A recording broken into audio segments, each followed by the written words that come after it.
promising austerity light, they were promising austerity heavy. You will know that Labour had high hopes of winning a number of seats in the eastern region, and it did very badly. It only picked up Cambridge and Norwich South. Do you really think that moving more to the left would really win you seats like Great Yarmouth, Waverley, Norwich North, places like that? Well, offering to continue with austerity, to continue with managerial politics isn't necessarily very appealing. Offering something that says to people, actually, our society is fractured between the rich and the poor. We have a completely unacceptable number of people living in desperate poverty. We have a huge amount of tax evasion by corporates.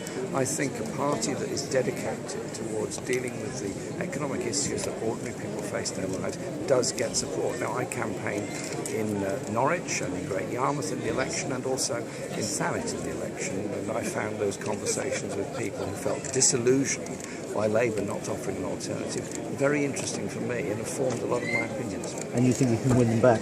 I think many people can and are being won back to Labour by this process. Look at the size of the audiences we're getting at the events we're holding, and they're not all people that are party members, or indeed in some cases have been party supporters. They're interested in what we have to say. Mr. Corbyn, thank you very much. Thank you very much. Area. And we should remember many of our rights and liberties were won by people who made brave stances in the past. This is a massive educational exercise today, and what fun it is too. What's the next week going to be like for you, do you think? Because it's been incredible roller coaster, isn't it? Well, by Thursday we will be almost on 100 events in this campaign. We're concluding with a rally in my constituency on Thursday night, but before that we're here. We're going to Cambridge tonight, and then I'm speaking in Nuneaton on Tuesday night. In Cambridge? So it's huge attendances wherever we go, and that's because people are buoyed up by the idea that there is optimism about we can do things differently. We don't have to bequeath to the next generation greater poverty than this generation has. We can do things differently. I mean, do you feel a bit like a pop star? Because Cambridge couldn't find a venue big enough to accommodate you originally.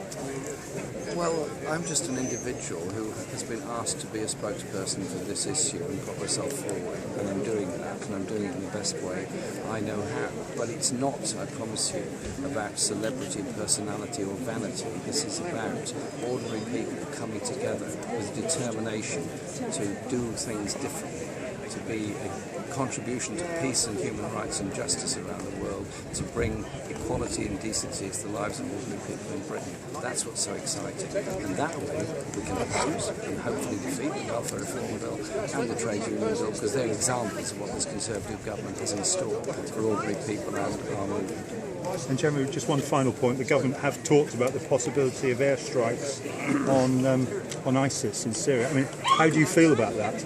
I feel very unhappy about that, because airstrikes will cause a lot of casualties, civilian casualties.